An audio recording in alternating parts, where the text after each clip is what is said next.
നമസ്കാരം സർ. നമസ്തേ. സർ, ഈ മഹാകുംഭമേളയെ പരിഹസിച്ചുകൊണ്ട് മലയാളത്തിലെ നമ്പർ 1 ചാനലായ ഏഷ്യനെറ്റും അതിലെ എക്സിക്യൂട്ടീവ് എഡിറ്ററുമായ സിന്ധു സൂര്യകുമാറും ഒരു പരിപാടി, സിന്ധു സൂര്യകുമാർ തന്നെ ചെയ്യുന്ന പരിപാടിയാണ്, നമുക്കറിയാം. അതിനോട് വലിയ രീതിയിലുള്ള വിമർശനങ്ങൾ ഉയർന്നു വരുന്നുണ്ട്. എന്തായാലും അതിന്റെ സ്ഥാപന ഉടമ മാത്രമല്ല, BJP നേതാവ്, സർവോപരി സ്ഥാപന ഉടമ എന്ന് വേണം പറയാൻ, രാജീവ് ചന്ദ്രശേഖറിന്റെ ഒരു പ്രതികരണം അതിൽ വന്നിട്ടുണ്ട്. ആ ഒരു പ്രതികരണത്തിൽ ആ ഒരു എഡിറ്റോറിയൽ ബോർഡിനെ താക്കീത് ചെയ്തിരിക്കുക മാത്രമാണ് ചെയ്തതെന്നാണ് മനസ്സിലാക്കുന്നത്. അത് മതിയോ ഈ വിവാദങ്ങൾ കെട്ടടങ്ങാൻ? അല്ലെങ്കിൽ ഈ മഹാകുംഭമേളയെ പരിഹസിച്ചുള്ള ഈ പരിപാടിയോടുള്ള ഈ ഒരു രാജീവ് ചന്ദ്രശേഖറിന്റെ ഈ സമീപനം ശരിയാണോ? ശരിക്കും പിന്നെ രാജീവ് ചന്ദ്രശേഖർ ഈ വിഷയത്തിൽ പിന്നെ ഏഷ്യാനെറ്റിനെ വെള്ളപൂശാൻ ശ്രമിച്ചിരിക്കുകയാണ്. അങ്ങനെ വെള്ളപൂശാൻ ശ്രമിച്ചിട്ട് അത് വെളുക്കാൻ തയ്ച്ചത് പാണ്ടായി എന്ന് പറയുന്ന ഒരവസ്ഥയിലേക്കാണ് കാര്യങ്ങൾ എത്തിയിരിക്കുന്നതെന്നാണ് ഞാൻ അദ്ദേഹത്തിൻ്റെ വിശദീകരണം വായിച്ചപ്പോൾ എനിക്ക് തോന്നിയത്. അപ്പോൾ അദ്ദേഹം പണ്ട് പറഞ്ഞിരുന്നത്, എനിക്ക് ഏഷ്യാനെറ്റിൻ്റെ എഡിറ്റോറിയൽ പോളിസിയുമായി ബന്ധമൊന്നുമില്ല. 2018 രാജീവ് ചന്ദ്രശേഖർ ഏഷ്യാനെറ്റിൻ്റെയും അതുപോലെ തന്നെ റിപ്പബ്ലിക് TVയുടെയും സ്ഥാനങ്ങൾ ഒഴിഞ്ഞതായിട്ട് ഒരു പത്രപ്രസ്താവന, അന്ന് മാധ്യമങ്ങളിൽ നിന്നാണ് ഞാനിത് വായിച്ചത്. അദ്ദേഹം ഏഷ്യാനെറ്റ് ന്യൂസിൻ്റെ ചെയർമാൻ സ്ഥാനത്തു നിന്നും അതുപോലെ തന്നെ റിപ്പബ്ലിക് TVയുടെ മാനേജിംഗ് ഡയറക്ടർ സ്ഥാനത്തു നിന്നും അദ്ദേഹം രാജിവെച്ചതായിട്ട് അന്ന് വാർത്തകൾ വന്നിരുന്നു. അത് അദ്ദേഹം രാജ്യസഭാ MP ആയി തെരഞ്ഞെടുക്കപ്പെട്ടതിനെ തുടർന്നാണ് ഇങ്ങനെ ഒരു തീരുമാനമെടുത്തതെന്നാണ് അന്ന് വാർത്തകളിലൂടെ ഞാൻ മനസ്സിലാക്കിയത്. അങ്ങനെ ആയിരുന്നെങ്കിൽ അദ്ദേഹം അന്ന് അതിനുശേഷം ഏഷ്യാനെറ്റിനെതിരെ വിമർശനങ്ങൾ ഉണ്ടാകുമ്പോൾ, പ്രത്യേകിച്ച് ഹിന്ദുക്കളെ അപമാനിക്കുന്നു അല്ലെങ്കിൽ BJPക്ക് പരിഹസിക്കുന്നു, പ്രധാനമന്ത്രി നരേന്ദ്രമോദി ഉൾപ്പെടെയുള്ള ദേശീയ നേതാക്കളെ ഏഷ്യാനെറ്റ് പരിഹസിക്കുന്നതായി പരാതി ഉയർന്നപ്പോഴൊക്കെ തന്നെ അദ്ദേഹം പറഞ്ഞിരുന്നത്, അദ്ദേഹത്തിന് ഏഷ്യാനെറ്റിൻ്റെ എഡിറ്റോറിയൽ പോളിസിയിൽ അദ്ദേഹം ഒരിക്കലും ഇടപെടാറില്ല എന്നുള്ളതാണ്. അതിൻ്റെ ഒരു തെളിവായിട്ട് അല്ലെങ്കിൽ സാധൂകരണമായിട്ട് അദ്ദേഹം പറഞ്ഞത്, അദ്ദേഹം ഏഷ്യാനെറ്റിൻ്റെയും റിപ്പബ്ലിക് TVയുടെയും ഒക്കെ ഡയറക്ടർ ബോർഡിൽ നിന്ന് വരെ രാജിവെച്ചിരിക്കുകയാണ്. ഇനി അദ്ദേഹത്തിന് അതിൽ പങ്കൊന്നുമില്ല. അദ്ദേഹം വെറും ഒരു ഷെയർ ഹോൾഡറാണ്. നമ്മൾ മനസ്സിലാക്കേണ്ടത്, വെറും ഷെയർ ഹോൾഡർ അല്ല, മെജോറിറ്റി ഷെയർ ഹോൾഡറാണ് അദ്ദേഹം. അപ്പോൾ അതവിടെ നിൽക്കട്ടെ. അങ്ങനെയാണ് അദ്ദേഹത്തിൻ്റെ അഭിപ്രായമെങ്കിൽ ഇപ്രാവശ്യം എന്തിനാണ് അദ്ദേഹം ഒരു വിശദീകരണം എഴുതിയത്? പണ്ട് അദ്ദേഹം സമാനമായ ഒരു സംഭവം വളരെ പതിറ്റാണ്ടുകൾക്ക് മുമ്പ് ഉണ്ടായി. അത് ഇംഗ്ലണ്ടിലാണ്. അന്ന് ലണ്ടൻ ടൈംസ് പത്രത്തിന്റെ ഉടമസ്ഥനായിരുന്നത് ലോർഡ് തോംസൺ ഓഫ് ഫ്ലീറ്റ് എന്ന് പറയുന്ന ഒരാളാണ്. അപ്പൊ ലോർഡ് തോംസൺ അന്ന് അദ്ദേഹം വളരെ പ്രശസ്തമായിട്ടുള്ള അദ്ദേഹത്തിന്റെ ഒരു വാചകമുണ്ട്, I don't speak to my editor, I speak to my accounts manager.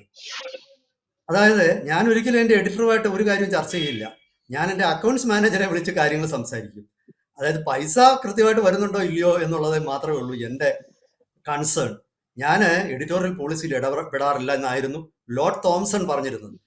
ഇപ്പോൾ എല്ലാം പാശ്ചാത്യ മാതൃകകളെ കുറിച്ച് പറയുന്ന രാജീവ് ചന്ദ്രശേഖർ എന്തുകൊണ്ടാണ് ലോർഡ് തോംസൺ ഈ ഒരു വളരെ പ്രശസ്തമായ വാചകങ്ങൾ കേൾക്കാതിരുന്നതെന്ന് എനിക്ക് അറിഞ്ഞുകൂടാ. പക്ഷേ അദ്ദേഹം അറിഞ്ഞില്ലെങ്കിൽ ഞാൻ അതിവിടെ അദ്ദേഹത്തിന് ഓർമ്മിപ്പിക്കുകയാണ്. അങ്ങനെ അദ്ദേഹത്തിന് പറയാമായിരുന്നല്ലോ. അദ്ദേഹം പറഞ്ഞത് അതല്ലല്ലോ. അദ്ദേഹം വളരെ എക്സ്പ്ലിസിറ്റ് ആയിട്ട് തന്നെ, വളരെ വ്യക്തമായിട്ട് തന്നെ ഏഷ്യാനെറ്റിനെ സാധൂകരിക്കുന്ന, സിന്ധു സൂര്യകുമാറിനെ സാധൂകരിക്കുന്ന ഒരു നിലപാടാണ് എടുത്തത്. അദ്ദേഹം ട്വിറ്ററിൽ നടത്തിയ ഒരു പോസ്റ്റ് എന്ന് പറയുന്നത് വളരെ വളരെ വ്യക്തവും കൃത്യവുമാണ് അദ്ദേഹത്തിന്റെ നിലപാട്. അതായത്, a number of Malayalis messaged me that by what they believe to be a program mocking Mahakumbh. അപ്പോ വാട്ട് ദേ ബിലീവ് എന്നാണ് അദ്ദേഹം പറഞ്ഞിരിക്കുന്നത്. അത് രണ്ട് കാര്യങ്ങൾ അദ്ദേഹം അറിഞ്ഞോ അറിയാതെ പറയുന്നുണ്ട്. അതായത്, കേരളത്തിലെ ഹിന്ദുക്കൾ മാത്രമല്ല അദ്ദേഹത്തിനോട് പരാതിപ്പെട്ടത്, a number of Malayalis messaged me എന്ന് അദ്ദേഹം പറയുന്നുണ്ട്. അപ്പം ഈ മറ്റ് മതത്തിൽപ്പെട്ട ആൾക്കാർക്ക് പോലും പരിപാടി കണ്ടപ്പോൾ അത് കുംഭമേളയെ അധിക്ഷേപിക്കുമെന്ന് അദ്ദേഹം പറയുന്നുണ്ട്. ഞാനല്ലെന്ന്. പിന്നെ അദ്ദേഹം പറയുന്നത് വളരെ കൃത്യമായിട്ട് അദ്ദേഹം പറയുന്ന വാട്ട് ദേ ബിലീവ് എന്താണ് തോന്നുന്നില്ലേ? അതായത്, ഈ പരിപാടി കേട്ടിട്ട് അദ്ദേഹം മലയാളം അറിയാവുന്ന വ്യക്തിയാണെന്നാണ് എൻ്റെ ഒരു ധാരണ. അപ്പം ഈ പരിപാടി കേട്ടിട്ട് അത് ഹിന്ദുക്കളെ അധിക്ഷേപിക്കുന്നതാണെന്ന് അദ്ദേഹത്തിന് തോന്നിയില്ലെന്നല്ലേ അദ്ദേഹം പറയുന്നത്. ബാക്കി കുറച്ച് പേർക്ക് തോന്നി. ഇത് ഞാനീ പറയുന്ന, അതായത് അതിനുശേഷവും അദ്ദേഹം എഴുതിയിരിക്കുന്ന വാചകങ്ങളെല്ലാം തന്നെ വളരെ ഒരു ദയനീയമായ ഒരു റിക്വസ്റ്റാണ്. അതായത്, I brought it to the attention of Asianet news leadership and requested that no such inadvertent or other mocking be done. അതായത് ഇൻഅഡ്വേർട്ടൻ്റ് എന്ന് പറഞ്ഞാൽ അറിയാതെ സംഭവിച്ച്, അറിയാതെയോ അല്ലാതെയോ ഉള്ള യാതൊരു വിധത്തിലുള്ള ഒരു ഇതേ രീതിയിലുള്ള ഒരു പരിപാടികളും ഇനി അവതരിപ്പിക്കരുതെന്ന് അദ്ദേഹം പറയുമ്പോൾ, ഇത് അറിയാതെ സംഭവിച്ചതല്ല, ഇതൊരു നാവ് പിഴവല്ല. ഒരു നാവ് പിഴവെന്ന് പറയുന്നത് നമ്മൾ ഒരു വ്യക്തിയെക്കുറിച്ച് ഒരു അഭിപ്രായം പറയുമ്പോൾ അറിയാതെ ചിലപ്പോൾ അയാളെ ഒന്ന് പരിഹസിച്ചിരിക്കാം, അയാളുടെ ശാരീരിക വൈകല്യത്തെ, അതല്ലെങ്കിൽ അയാളുടെ മറ്റെന്തെങ്കിലും ഒരു ഘടകത്തെ, അതിനെ നമ്മൾ പരിഹസിക്കുമ്പോഴാണ് അത് അറിയാതെ സംഭവിക്കുന്നത്. ഇതൊരു പരിപാടി തന്നെ ആ ഒരു പ്രത്യേക ലക്ഷ്യത്തിൽ തയ്യാറാക്കിയ ഒരു പരിപാടിയാണ്. ആ പ്രത്യേക ലക്ഷ്യത്തിൽ തയ്യാറാക്കിയ ഒരു പരിപാടി എന്ന് പറയുന്നത് അത് വളരെ കൃത്യമാണ്. അതിനൊരു ഉദ്ദേശ്യമുണ്ട്. ആ ഉദ്ദേശ്യം എന്ന് പറയുന്നത് ഈ ഒരു വിശ്വാസത്തെ, അതായത് ഇത് ഗംഗയെ പവിത്രമായി കരുതുന്നത് സിന്ധു സൂര്യകുമാർ പറയുന്നത് ഇത് ഇപ്പോൾ കേരളത്തിൽ തുടങ്ങിയ ഒരു പ്രവണതയാണ്. 100% സാക്ഷരതയുള്ള കേരളത്തിൽ നമ്മൾ കുംഭമേളയ്ക്ക് പോയി. എന്താ 100% സാക്ഷരതയുള്ളവർ ആരും കുംഭമേളയ്ക്ക് വരില്ലേ? വലിയ പാശ്ചാത്യ ലോകത്ത് നിന്ന് വന്നിട്ടുള്ള വലിയ വിദ്യാസമ്പന്നർ, ഇപ്പൊ ആപ്പിൾ സ്ഥാപകനായിരുന്ന സ്റ്റീവ് ജോബ്സിന്റെ ഭാര്യ ലൊറൈൻ, അവര് വെറും സ്ഥാപകന്റെ ഭാര്യ മാത്രമല്ല, അവരതിന്റെ ഉടമസ്ഥയും അതുപോലെ തന്നെ അവർ വളരെ പ്രഗത്ഭയായ വിദ്യാസമ്പന്നയായ ഒരു സ്ത്രീ കൂടാണ്. അങ്ങനെ നിരവധി ആൾക്കാർ അവിടെ വന്നിരുന്നു.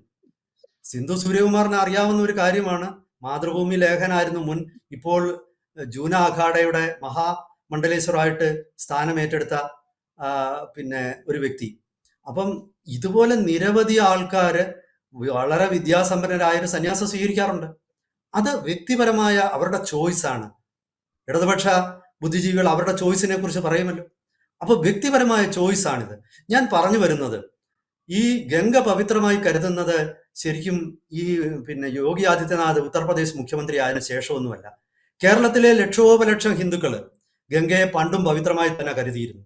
നമ്മുടെ നാട്ടിൽ നിന്നും പോയിട്ട് ഗംഗാജലം ശേഖരിച്ചു കൊണ്ടുവന്ന് മരിക്കുന്നവരുടെ നാവിൻ തുമ്പിൽ ഒരിറ്റ് ഗംഗാജലം ഇറ്റിച്ചു കൊടുക്കുന്ന പതിവ് പതിറ്റാണ്ടുകൾക്ക് മുമ്പ് കേരളത്തിലുണ്ടായിരുന്നു, നൂറ്റാണ്ടുകൾക്ക് മുമ്പ് ഉണ്ടായിരുന്നു.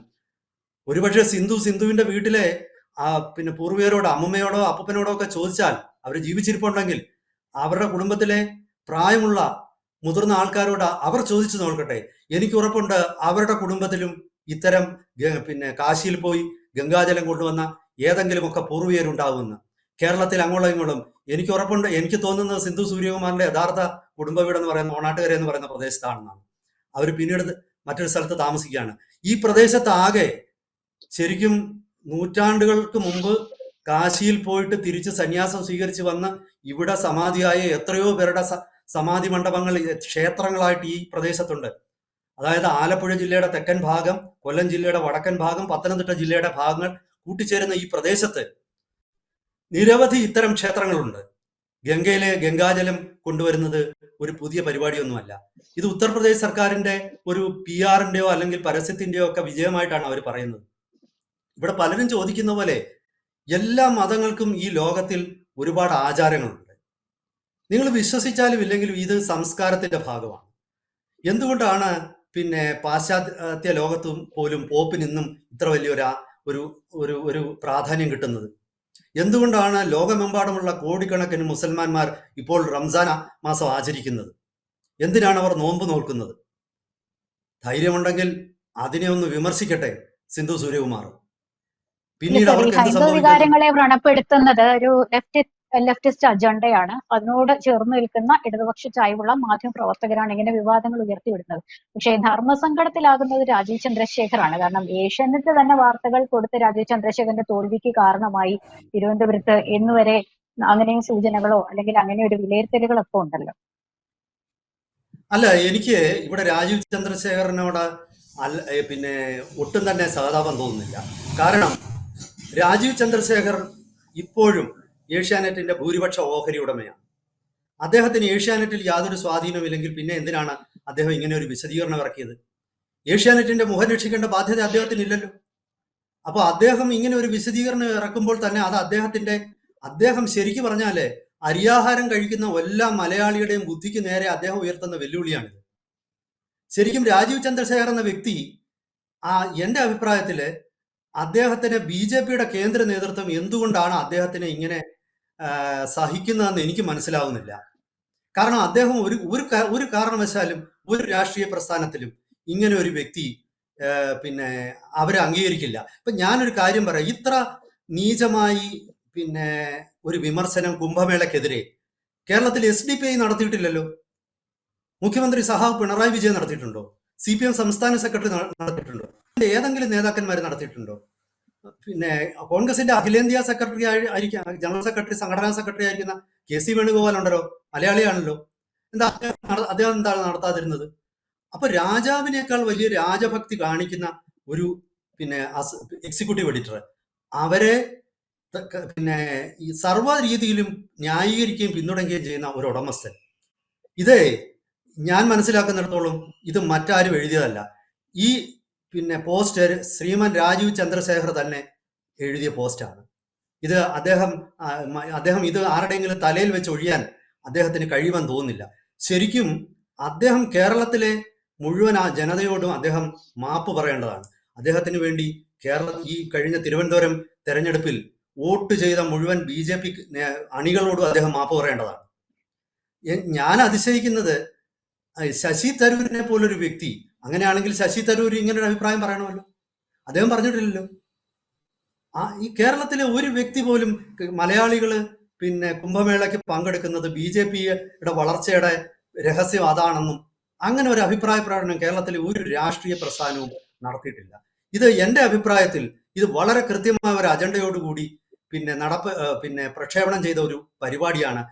അവർ ഇത്രമാത്രം എതിർപ്പ് ഇതിനുണ്ടാകുമെന്ന് പ്രതീക്ഷിച്ചിരുന്നില്ല. പിന്നെ ലക്ഷ്മി പറഞ്ഞതുപോലെ കേരളത്തിൽ പുരോഗമനവാദിയാകാൻ ഒരു എളുപ്പ വഴിയുണ്ട്. ഹിന്ദു ആചാരങ്ങളെയും വിശ്വാസങ്ങളെയും ദൈവത്തിനെയും ഒക്കെ ഒന്ന് വിമർശിച്ചാൽ നമ്മൾ പുരോഗമനമായി, നമ്മൾ വിദ്യാസമ്പന്നരായി. ഇവിടെ പിന്നെ ശാസ്ത്രീയത അല്ലെങ്കിൽ പിന്നെ പുരോഗമനം എന്നൊക്കെ പറയുന്നത് ഹിന്ദു ആചാരത്തെ വിമർശിക്കുമ്പോൾ നമുക്ക് സ്വാഭാവികമായിട്ട് കിട്ടുന്ന എന്തോ ഒരു പിന്നെ അംഗീകാരമാണ്. അങ്ങനത്തെ ഒരു തെറ്റിദ്ധാരണ, ഒരു ഹിപ്പോക്രസി നിലനിൽക്കുന്ന ഒരു സമൂഹം. ഈ സമൂഹത്തില് അതിനെ പിന്നെ താങ്ങുന്ന ഒരു വ്യക്തിയാണ് രാജീവ് ചന്ദ്രശേഖർ. ഇദ്ദേഹം പിന്നെ ഒന്നുകിൽ ഞാൻ പറയുന്നത് അദ്ദേഹം ചെയ്യുന്നത് മുയലിനൊപ്പം ഓടുകയും വേട്ടപ്പട്ടിക്കൊപ്പം വേട്ടയാടുകയും ചെയ്യുക. അതൊരു ഇരട്ടത്താപ്പാണ്. അതായത് അദ്ദേഹം ഒരേ സമയം ഹിന്ദുവിന്റെ വക്താവായിട്ട് നിൽക്കുന്നു, BJPയുടെ സ്ഥാനാർത്ഥിയായിട്ട് മത്സരിക്കുന്നു. അതേസമയം അദ്ദേഹത്തിന്റെ ചാനല്, ഭൂരിപക്ഷ ഓഹരി ഉടമയായ രാജീവ് ചന്ദ്രശേഖറിന്റെ സ്വന്തം ചാനല് ഹിന്ദു ഇത് BJP എതിർക്കുന്നതല്ല. എനിക്ക് പിന്നെ പ്രത്യേകിച്ച് BJP അനുകൂലിക്കണമെന്നൊരു പിന്നെ നിർബന്ധവും ഇല്ലാത്ത ഒരാളാണ്. ഏഷ്യാനെറ്റിന് തീർച്ചയായിട്ടും കോൺഗ്രസിനെയോ CPMനെയോ അനുകൂലിക്കാം, അതിലൊരു തെറ്റും ഞാൻ കാണുന്നില്ല. പക്ഷേ ഈ BJP എതിർക്കുന്നത് ഹിന്ദുവിനെ എതിർക്കുന്നതായിട്ട് മാറുമ്പോൾ അത് ഹിന്ദുത്വത്തെ എതിർക്കുകയാണെന്ന് പറയും. ആദ്യം BJP എതിർക്കുകയാണെന്ന് പറയും. കുറച്ച് കഴിയുമ്പോൾ ഞങ്ങൾ രാഷ്ട്രീയ ഹിന്ദുത്വത്തെയാണ് എതിർക്കുന്നതെന്ന് പറയും. കുറച്ച് കഴിയുമ്പോൾ നിങ്ങൾ ഹിന്ദുക്കളെ തന്നെ എതിർക്കും. പിന്നെ നിങ്ങൾ മുഴുവൻ ഹിന്ദുക്കളെ ഇല്ലാതാക്കണമെന്ന് പറയും. ഇതൊരു വലിയ അജണ്ടയാണ്. ഇത് നക്കാപ്പിച്ച വാങ്ങിച്ചുകൊണ്ട് കിട്ടുന്ന അജണ്ടയാണ്. നമുക്കറിയാം, ഇന്ന് കേരളത്തിലെ ഒരു മാധ്യമവും വെറുതെ ഒന്നും ആദർശപ്രേരിതമായിട്ട് ഒരു വാർത്തയും പ്രസിദ്ധീകരിക്കുന്നില്ല. ഞാൻ 25 കൊല്ലം മാധ്യമപ്രവർത്തകനായിട്ട് ജോലി ചെയ്തതാണ്, എനിക്കറിയാം. അങ്ങനെ ആരും പ്രവർത്തിക്കുന്നില്ല. ഇതൊക്കെ ചുമ്മാതെ മനുഷ്യരുടെ കണ്ണിൽ പൊടിയിടാൻ നടത്തുന്ന ചില തന്ത്രങ്ങളാണ്. അത് ഇന്നത്തെ കാലത്ത് അതാരും പിന്നെ അധികം സീരിയസ് ആയിട്ടൊന്നും കണക്കിലെടുക്കില്ല. ഞാൻ പറഞ്ഞു വരുന്നത് നിഷ്പക്ഷ മാധ്യമ പ്രവർത്തനം എന്നൊന്നില്ലല്ലേ, ബയസ്ഡ് ആണ് എല്ലാം. തീർച്ചയായിട്ടും അത് നിഷ്പക്ഷം എന്ന് പറയുന്നത് അവര് നിഷ്പക്ഷം എന്ന് പറയുന്നത് പലപ്പോഴും ഹിന്ദു വിരുദ്ധം എന്നുള്ളതിന്റെ ഒരു ഇംഗ്ലീഷിൽ പറയുക അതൊരു യൂഫിമിസമാണ്. അതൊന്ന് വളച്ചു കെട്ടി പറയുകയാണ്. അതവിടെ നിഷ്പക്ഷമല്ല. ഇവിടെ വളരെ കൃത്യമായിട്ടൊരു അജണ്ടയുണ്ട്. കാരണം ആ അജണ്ട എന്ന് പറയുന്നത് ഈ പിന്നെ മഹാകുംഭം പോലുള്ള ഒരു ചടങ്ങുകള് ഇന്ത്യയിലുള്ള എമ്പാടുമുള്ള ഹിന്ദുക്കളെ ഒരുമിപ്പിക്കുന്നു. അവർക്ക് ഇന്ത്യയിലെ ഹിന്ദുക്കൾ വിഭജിച്ച് നിൽക്കണം, ഹിന്ദുക്കൾ ഒറ്റക്കെട്ടാവാൻ പാടില്ല. അങ്ങനെ വന്നു കഴിഞ്ഞാൽ അവർ പ്രതിനിധാനം ചെയ്യുന്ന ചില ആശയങ്ങളുണ്ട്, ആ ആശയങ്ങൾ അപകടത്തിലാവും. ഇതാണ് അതിലെ വളരെ കൃത്യമായ അജണ്ട. ഈ അജണ്ടയുമായിട്ട് അവര് നിൽക്കുമ്പോൾ ഇതിന് മറ്റൊരു തരത്തിലും ന്യായീകരണമില്ല. ഇവിടെ രാജീവ് ചന്ദ്രശേഖർ ഇത്ര പിന്നെ നഗ്നമായ ഒരു ഒരു പിന്തുണ, ഇത്ര വ്യക്തമായ ഒരു പിന്തുണ ഏഷ്യാനെറ്റ് കൊടുക്കരുതായിരുന്നു എന്നാണ്. അദ്ദേഹം മിണ്ടാതിരുന്നെങ്കിൽ പോലും എനിക്ക് തോന്നുന്നു ഞാൻ അദ്ദേഹത്തിനെ ഈ രീതിയിൽ വിമർശിക്കില്ലായിരുന്നു. കാരണം അദ്ദേഹത്തിന് പറഞ്ഞൊഴിയാമായിരുന്നു. പക്ഷെ ഇപ്പോൾ അതല്ല അദ്ദേഹം ചെയ്തിരിക്കുന്നത്. അദ്ദേഹം ന്യായീകരണ തൊഴിലാളിയായിട്ട് രംഗത്തെത്തിയിരിക്കുകയാണ്. ഇത് ഒരു കാരണവശാലും അംഗീകരിക്കാൻ പറ്റില്ല. അദ്ദേഹം പറഞ്ഞ പോലെ ഇത് കേരളത്തിലെ ഹിന്ദുക്കൾക്ക് മാത്രമല്ല, അദ്ദേഹത്തിന് മെസ്സേജ് അയച്ചത് മലയാളികളാണെന്നാണ് അദ്ദേഹം തന്നെ പറഞ്ഞിരിക്കുന്നത്. ആ മുഴുവൻ മലയാളികളോടും മാപ്പ് ചോദിക്കാതെ അദ്ദേഹത്തിന് ഇനി ഒരു കാലത്തും മലയാളികളുടെ മനസ്സിൽ ഇടമുണ്ടാകുമെന്ന് ഞാൻ കരുതുന്നില്ല. കൂടുതൽ വാർത്തകളും വിശേഷങ്ങളും നിങ്ങളിലേക്ക് എത്താൻ ABC മലയാളം സബ്സ്ക്രൈബ് ചെയ്യുക, ബെൽബട്ടനും അമർത്തുക.